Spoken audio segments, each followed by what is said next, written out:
So data drives so many important business decisions these days, and having the right data at the right time can really set a company apart from the competition. Ironically, engineering teams are really bad at using data to measure their productivity and improve it.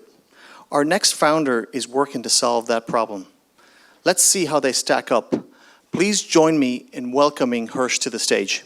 What do you see when you looking at me? See me come up from nothing, see me living my dreams. I done been to the bottom, I done suffered a lot. I deserve to be rich, headed straight to the top. So let me tell you about my 10-year frustration as an engineering manager. So I sit around in meetings and I find myself frequently the only person that can't use numbers, which is bizarre. Running the most quantitative part of the organization. The VP of sales says, hey guys, look, we're up 27% this month. We added $1 million to revenue. And the marketing guy says, look, we added 5,000 new customers top of the funnel, and we think we're going to convert 43% of them. And it gets around the room, and we get to me, and they say, hey, how are things going? I say, it's fine. And that's about it. That's about the best that I can do. Despite running such a quantitative team, I get to manage it all really qualitatively with a lot of uncertainty. And this uncertainty causes real problems, to the tune of about $100 billion of loss every year because 1 out of 3 software initiatives fail. But even the successful ones, the ones that 2 out of 3 that are called successful, they're still late and over budget.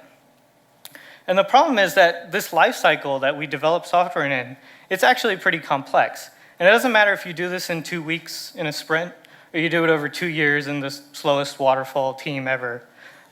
You're still running through all of these cycles. You figure out what you want to build, you develop your requirements, you plan when you're going to do it, you write code, then you test it, then you deploy it.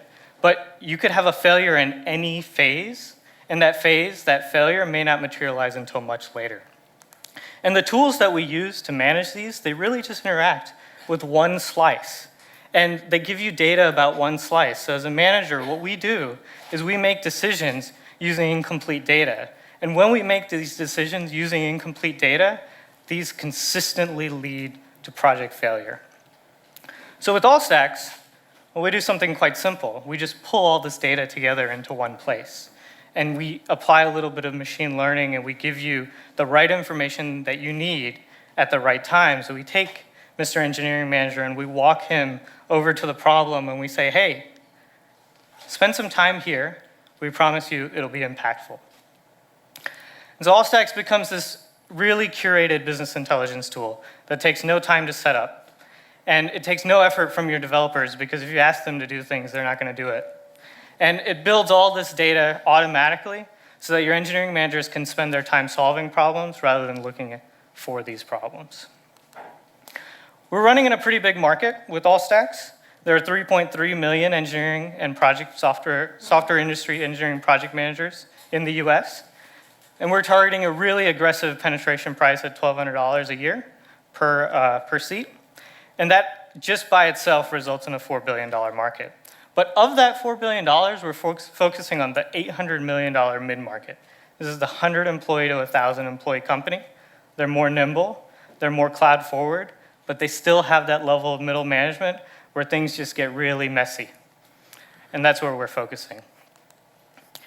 Since we launched our beta in June, we've gotten a good bit of traction. We have 9 customers that are live on the platform, a few enterprise ones, and we're really excited to announce that we're setting up our first Fortune 500 customer on Monday. So we're looking forward to that. Jeremy and I, we've been working together for 10 years. You can ask my wife or his girlfriend. We are spouses in work. But we've been doing it in startups that deal with machine learning and algorithms that really help us figure out what's going on inside of all this data that we're building.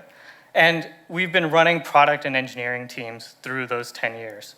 And by doing that, what that allows us to do is we can always look internally to true north.